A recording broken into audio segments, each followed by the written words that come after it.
Olá, está começando o Telejornal TVC que traz as seguintes manchetes. Lei permite que passageiro fique em pé no corredor de ônibus intermunicipal e com superlotação de até 45%. Está pronto o projeto de R$270 mil para fechar os portões em forma de arco da rodoviária. Sem o charme mortal das pompas fúnebres de antigamente, sepultamento em Pelotas anda pela hora da morte. No Fragata, os vizinhos da morte reclamam dos vivos. Faltam corpos para estudos na Faculdade de Medicina da Universidade Federal. As chaminés do Nosso Progresso voltam a fazer fumaça. Conheça o verdadeiro trailer com mobilidade, aquele que não fica plantado na rua, ocupando o passeio público. A ocupação abusiva do espaço urbano sob o argumento de que privilegiados enfrentam problemas sociais tem proporcionado a formação de redes de trailers em Pelotas, conforme já mostrou o Telejornal TVC. Uma delas, com 3 trailers na cidade, está há 30 anos na Praça da Caixa d'Água, na Andrade Neves, esquina Pinto Martins. Depois de 3 décadas no comércio de rua, usa os bancos da praça para fazer propaganda da empresa.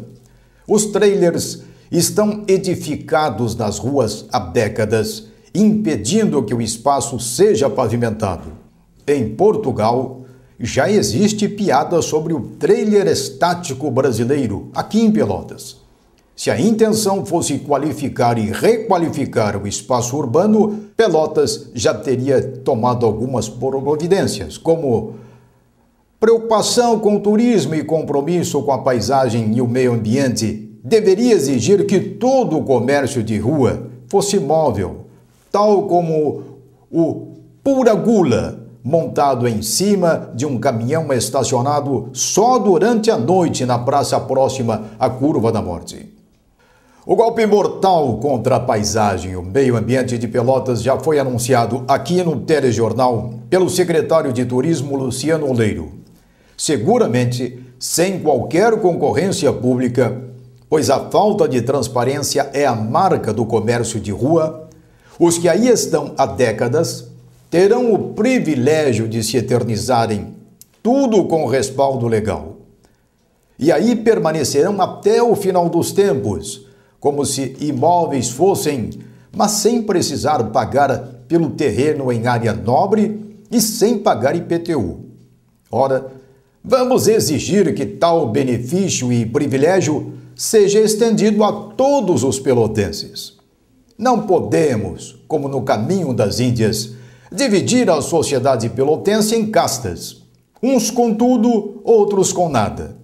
Durante décadas de invasão do espaço urbano, não se ouviu nenhum vereador defendendo a cidade e o cidadão contribuinte eleitor. Só em pensar em CPI do trailer, o que venho propondo há anos, os vereadores têm calafrios. Por que será? Afinal, eles não foram eleitos para, em nome da população, fiscalizarem atos de prefeitos de plantão? Conclusão: se durante décadas silenciaram, foi por omissão ou cumplicidade. E o mais incrível, a maioria dos atuais vereadores foram reeleitos. Pelé sempre teve razão. O brasileiro não sabe votar. A propósito, tem um versinho de música que diz: Brasil, mostra a tua cara. Pois em termos de Pelotas, a nossa cara já foi mostrada. Ela pode ser vista nas ruas e pode ser vista inclusive por visitantes e turistas. A nossa cara é um imóvel horrível, velho, sujo e enferrujado que teimam em chamar de trailer. O trailer imóvel é, sem dúvida, a concretização em lata da nossa incapacidade. Pelotas, a cantada e decantada ex-princesa do Sul, foi transformada num imenso camping povoado de trailers, onde faremos lanchinhos para comemorar os nossos gloriosos 200 anos. Alibaba. Não é só o comércio de rua que polui a área pública em Pelotas. Estabelecimentos comerciais ocupam ruas, avenidas e até calçadas com faixas, painéis e placas indicativas. Vejam as placas patrocinadas por 2 hipermercados da cidade, o Maxi e o Treichel. Na Avenida Salgado Filho, a indicação do hipermercado Maxi ainda revela um tremendo erro de português. O palavrão em termos de grafia e acentuação rotola vai completar 1 ano e ainda ninguém foi capaz de fazer a correção. Já na Avenida Fernando Osório, o hipermercado Treichel, de acordo com a vocação pelotense de ocupar o espaço público na Marra, resolveu plantar placas indicativas na calçada sem pedir permissão para os proprietários dos imóveis e ignorando legislação municipal. Como as placas atrapalham os pedestres que andam pela calçada e no leito da Fernando Osório, que tem tráfego intenso e de alta velocidade, todos eles correm o risco de a qualquer momento serem atropelados. O desabamento de um edifício em Capão da Canoa, provocando a morte de 4 pessoas, traz de volta a questão da fiscalização na construção civil. Aqui em Pelotas, segundo denúncia de telespectadores, está sendo erguido um edifício na rua Gonçalves Chaves, entre Gomes Carneiro e Uruguai, sem que apareça a placa obrigatória com o nome do engenheiro responsável pela obra. A informação é de que será um edifício de apartamentos, tal como aquele de Capão da Canoa. A prefeitura precisa intensificar a fiscalização nesta área, pois está em jogo aí a segurança da população. O telejornal TVC mostrou na edição anterior que passageiros da linha Pelotas-Rio Grande estão viajando em pé, num trecho de 50 quilômetros de uma BR, onde predomina o tráfego de caminhões, além de cruzamentos ferroviários. Como qualquer ocupante de automóvel é obrigado a usar cinto de segurança, procuramos saber por que o tratamento diferenciado para passageiros de ônibus. Afinal, se o cinto foi implantado para dar segurança, não exigi-lo em ônibus significa que aí temos cidadãos de segunda classe. Ou seja, a lei brasileira está se lixando para a segurança deles. Descobrimos, então, que existe sim lei permitindo que passageiros de viagens intermunicipais permaneçam em pé no corredor do ônibus, como no caso do trecho Pelotas-Rio Grande. Eis o que revela o diretor administrativo da rodoviária de Pelotas, Roberto Caldeira. Sim, existe uma lei do DAER, a lei número 019 de 1994, que diz que todo carro comum ou intermediário tem direito à saída do terminal rodoviário com 15% da lotação em pé. Após a saída da rodoviária, durante o percurso no caminho, ele pode colocar até 45% da lotação em pé. Já os carros direto não é permitido passageiro em pé. Os deputados federais e estaduais, mais os vereadores, deveriam examinar a questão e o mais rápido possível estender a segurança proporcionada pelo cinto àqueles que utilizam o transporte coletivo intermunicipal e também na área urbana. Os ônibus em Pelotas transportam passageiros de pé e também se detecta superlotação. Ou seja, aqui também somos cidadãos de segunda classe, ignorados por todos aqueles em que votamos como nossos supostos representantes na Câmara Municipal, na Assembleia e no Congresso. De repente, alguém pode suspeitar que a lei foi feita para beneficiar unicamente empresas de ônibus, geralmente generosas no financiamento de campanhas eleitorais. E convenhamos, poderia estar cometendo uma tremenda injustiça com nossos políticos, sempre ágeis na proposição de audiências públicas para debater problemas que afligem este povo sofrido, mas bonito por natureza. Em Pelotas, corre a lenda de que o projeto da nossa rodoviária teve a ideia contrabandeada do tórrido clima nordestino. São 12 arcos ou portões por onde transitam milhares de pessoas diariamente e não tem uma grade separando passageiros e pessoas que ali transitam. Além das aberturas, o prédio tem na sua cobertura piscinas suspensas, lembrando os jardins suspensos da antiga e bela Babilônia. Só que aqui não chegaram a plantar nada, mas a retenção da água provocou por muitos anos prejuízos aos lojistas. A função da água retida na cobertura seria para esfriar a laje. Logo, o projeto não tem nada a ver com o rigoroso inverno gaúcho, onde sopra o gélido minuano. Por isso, não é por acaso que os pelotenses reclamam daquele prédio, o que é confirmado pela senhora Isabel Alves, que vai à rodoviária com frequência. Eu acho que precisa urgentemente, que feche, porque é horrível isso aqui no inverno, não tem quem aguente aqui no inverno. Muito, muito, muito frio. Quando a gente espera muito, então é um horror, a gente congela aqui. Mas já está pronto o projeto para o fechamento dos 12 arcos ou portões da rodoviária, até hoje aberta de forma irrestrita no inverno e no verão, conforme pode ser visto na imagem e confirmado na fala do diretor administrativo Roberto Caldeira. Através da nossa direção, entrou nesse projeto dos CORED da participação popular, onde se apresentavam os projetos prioritários para o governo do estado, onde foi feita uma votação no dia 29 de junho e o nosso projeto de fechamento dos arcos do terminal rodoviário foi classificado para a próxima etapa, que será agora dia 5 de agosto. Portanto, se nós conseguirmos aprovar junto à comunidade de Pelotas essa votação, encaminhar ao governo do estado, logicamente que nós teremos dinheiro para concluir essa obra tão sonhada pelos usuários do terminal rodoviário.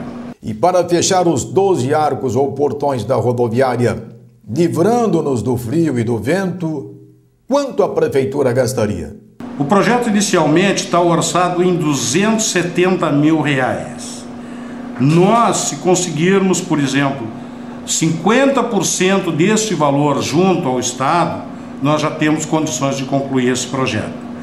Com relação aos números de arcos aqui no terminal, são 12 arcos, ou 12 portões, como queiram, que a ideia inicial é fechar os 12, e sendo que os 4 principais, tanto de embarque como desembarque, automatizar eles. Serão portões automáticos, que o passageiro não tem necessidade de empurrar a porta ou fechar a porta, vai ser automático. Essa é a ideia inicial.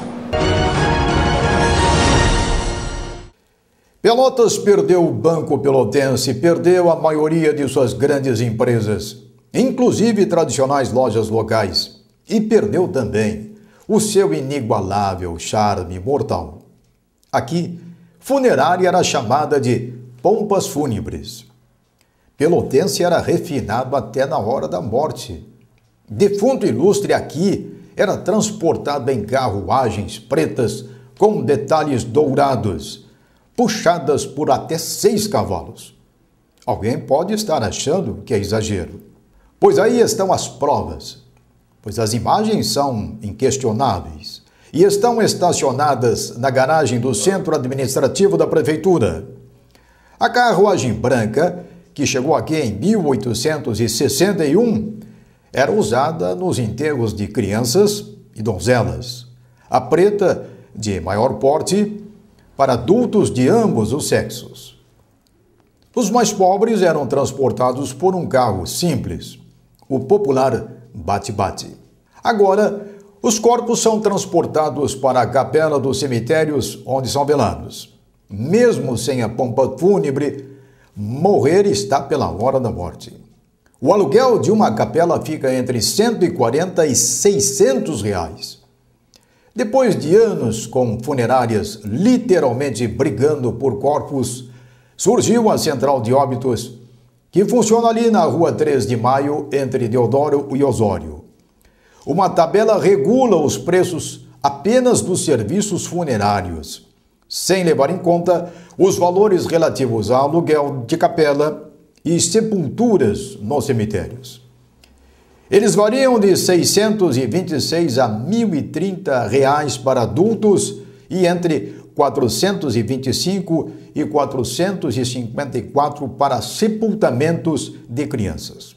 Dependendo da vontade e da situação financeira dos familiares, um serviço funerário pode chegar a mais de R$ 15 mil. Um agente funerário revelou que em Pelotas já se gastou mais de 20 mil no enterro. Como não temos o nosso crematório municipal, embora ele tenha sido aprovado no governo do então prefeito Irajá Rodrigues, os pelotenses interessados são levados depois de mortos, é claro, para serem cremados em Porto Alegre ou São Leopoldo. Uma cremação custa pouco mais de R$ 2 mil e pode ser paga em suaves prestações. Quem passou a vida queimando dinheiro não vai estranhar mais esta queima. Eis aí uma despesa que você não precisa deixar para os familiares. Marcelo Porto, auxiliar de escritório na Central de Óbitos, revelou quais os meses que registram o maior número de óbitos em Pelotas. São nos meses de junho, julho, agosto e pouco de setembro, que tem mais movimento. Nós tínhamos em Pelotas antigamente o comércio do cadáver, a disputa pelo cadáver. A Central de Óbitos conseguiu, de forma definitiva, resolver essa questão? Definitivo é mais difícil. A gente está batalhando para tentar dar um atendimento melhor às famílias, deixar a livre escolha, né? A família ter a escolha, mas a gente sabe que ainda existe alguns desses tipos de comércio ainda que a fiscalização está tentando diminuir. Em 2008 morreram em Pelotas 3.518 pessoas. Até o início desta semana, o número de óbitos na cidade chegou a 1.571. Com o maior número de mortes ocorre nos meses de junho a agosto, o pelotense, especialmente idosos, tem que se preparar para enfrentar e ganhar a batalha mortal contra o general inverno. Quem convive bem com a morte e com ela tem cordial vizinhança são os moradores da rua Bernardo José de Souza, aquela que fica na lateral esquerda do cemitério fragatense. Mas os moradores das cercanias do cemitério no Fragata garantem que os mortos não incomodam. Quem movimenta a zona são aqueles que usam o cemitério e especialmente o portão lateral, onde colocam oferendas, como pode ser observado nas imagens. A convivência é tão íntima que alguns moradores da Rua do Fundo chegam a usar o muro do cemitério como parede para sustentar suas residências. Jorge Tavares é vizinho do cemitério. Ele mora na Rua Bernardo José de Souza e sobre a vizinhança ele afirma: é tranquilo, normal, com outro lugar, né? O maior cemitério de Pelotas está dividido em vários setores. A parte frontal, na Avenida Duque de Caxias, ganhou novas obras e é bem cuidada. Quanto à enorme área restante, não se pode dizer a mesma coisa. É pena que tal aconteça, pois parece que os vivos esqueceram rapidamente os seus mortos. Ainda com relação a mortos, eles são importantes para preservar os vivos. Estamos falando de corpos que deveriam ser doados e encaminhados para as escolas de medicina da Federal e da Católica. Professor da Universidade Federal disse que alunos estudam há 30 anos nos mesmos corpos. E acrescentou: há 2 anos não chegam novos corpos para os alunos da Universidade Federal de Pelotas. Estranhamente, o IML, que é um órgão público, prefere encaminhar os corpos para a Faculdade de Medicina da Católica, que é privada. O IML deveria ser obrigado a destinar de forma igualitária corpos para as duas escolas de medicina. São poucas as pessoas que se declaram doadoras de corpos. Durante minha estada na Central de Óbitos, testemunhei um caso de doação. E mais comovente ainda, foi a disposição de 2 irmãos do falecido de também serem doadores de seus corpos para fins de estudos de nossos futuros médicos. As universidades de Pelotas, que têm rádios e televisões à disposição, deveriam promover campanhas visando a doação de corpos e de órgãos. Os estudantes e professores de medicina e todos nós, que ainda estamos vivos, muitas vezes graças aos progressos na área médica, antecipadamente agradecemos. Esta desgraçada vocação pelotense em ocupar de forma abusiva o espaço urbano tem provocado uma monumental agressão contra a paisagem e o meio ambiente. O pessoal do MST deveria fazer estágio em Pelotas. Eles são amadores se comparados aos nossos invasores de espaço público. Pois esta mania expansionista do pelotense está gerando há muito tempo sérios problemas na Guabiroba. Ali, muitos moradores ampliaram a área de suas residências para a calçada e praticamente o que restou foram ruas estranguladas. Com isso, os técnicos do SANEP ficaram sem condições de ter acesso à rede de esgoto no caso de manutenção. E este é o principal problema daquela zona. Ao que tudo indica, há no SANEP um projeto para implantar uma nova rede, já que a atual está comprovadamente comprometida. O deputado estadual Nelson Harter, do PMDB, está visitando escolas e discutindo com os professores, especialmente a questão da proposta de um plano de carreira para o magistério gaúcho. Nós temos conversado com vários professores, visitando as nossas escolas, especialmente as estaduais, no município de Pelotas, depois queremos fazer também na região sul do estado, no sentido de discutir algumas propostas que estão sendo veiculadas a respeito de um futuro plano de carreira do magistério do estado do Rio Grande do Sul. Tendo em vista que há uma série de discordâncias com relação a esses encaminhamentos, nós estamos, por um lado, conversando com os professores, que são os que vivenciam o dia a dia das nossas comunidades, o convívio com os alunos, e, por outro lado, analisar o que está sendo ventilado de que será uma possível proposta. Porque nós queremos encontrar um meio termo, nem tanto de um lado, nem tanto de outro. Nós sabemos que ambos deverão oferecer subsídios para que se faça uma discussão equilibrada.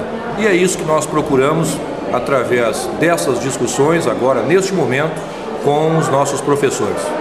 O deputado Nelson Harter revelou que, nesta série de reuniões, colheu importantes informes a respeito da situação do ensino no estado, tal como aquele envolvendo o uso de computadores nas escolas. Adiantou que buscará providências para que esta e outras questões sejam logo solucionadas. Esta é a lastimável imagem que se repete em vários pontos da cidade a cada amanhecer. Se muitas pessoas estão empenhadas em garantir o trabalho dos catadores, igualmente estas mesmas pessoas deveriam estar empenhadas em explicar e orientar os riscos de que a prática de catar lixo está provocando mais lixo, colocando em risco a saúde da população. O restaurante popular na Rua 3 de Maio, entre Deodoro e Osório, que já chegou a fornecer mais de 600 refeições diárias a R$1, agora não passa de 300. A redução aconteceu porque um diretor da CE em Porto Alegre ainda não assinou o documento autorizando o repasse de recursos para o restaurante popular. Depois de mais de uma visita do prefeito Fetter Júnior à CE em Porto Alegre, é possível que na próxima semana o restaurante volte a fornecer as 600 refeições. Infelizmente, as empresas de Pelotas, embora a vantagem de redução de 75% do ICMS, não estão destinando os outros 25% ao restaurante popular. Por isso, ficou estagnado o número de refeições a pessoas comprovadamente carentes. Chaminés sempre foram símbolos de desenvolvimento industrial, emprego e renda. Pois em Pelotas, a maioria das chaminés como esta da fábrica Lang são restos de um passado pujante economicamente falando. Às vezes, é difícil contestar aqueles que dizem que Pelotas é a cidade do era. Era rica, era bonita, era próspera, era culta. Cabe a todos nós desmentir o discurso da cidade do era e mostrar que somos capazes de erguer outras chaminés. Mas chaminés que representem significativos investimentos e resultados que alavanquem a nossa riqueza. De nada adianta estas novas chaminés que estão surgindo na caótica ocupação abusiva do espaço urbano. Esta sim, símbolo de uma pobreza que desrespeita até o nosso era bonita. E vejam o detalhe da torneirinha ao lado da progressista chaminé na Marechal Floriano, ao lado do muro da Praça dos Enforcados. Se a forca ainda lá estivesse, os responsáveis por essa desgraça deveriam ficar expostos lá, devidamente dependurados, com o último olhar lançado sobre a chaminé e a torneirinha. O governo de Lula, que nunca perdoou o Senado por ter acabado com a cobrança da CPMF, anuncia agora um genérico para substituí-la. Vem aí a nova CPMF com o nome de CSS, Cobrança de Serviços de Saúde. Com isso, o brasileiro que já trabalha quase meio ano para pagar impostos vai trabalhar mais um pouco para sustentar governos perdulários, capazes de fomentar o empreguismo, mas incapazes de oferecer saúde, educação e segurança ao seu povo. Quando cria mais impostos, o governo inviabiliza o emprego e provoca o aumento dos preços dos alimentos, do vestuário, do transporte e da habitação. O governo federal gosta tanto da CPMF que, mesmo depois de 1 ano e meio de sua extinção, continua pagando indevidamente o tributo em contratos para execução de obras e serviços. O escândalo foi detectado pelo Tribunal de Contas da União, o TCU, que identificou a cobrança superfaturada. Lula, como sempre, disse que não sabia e só ficou sabendo que o seu governo ainda pagava CPMF usando o nosso dinheiro depois de ler nos jornais. Mas garantiu que vai pedir explicações aos ministros da Fazenda e Planejamento, ou seja, não era nada com ele. Há pouco tempo, Lula criticou a imprensa e confessou que não lia jornais. Resumo da ópera: para o bem do Brasil e dos brasileiros e brasileiras, tomara que o presidente Lula leia jornais, ouça a rádio e assista a TV todos os dias. Não faça como Lula. Continue assistindo TV e as próximas edições do Telejornal TVC. Foi um prazer tê-lo conosco. Até um novo encontro.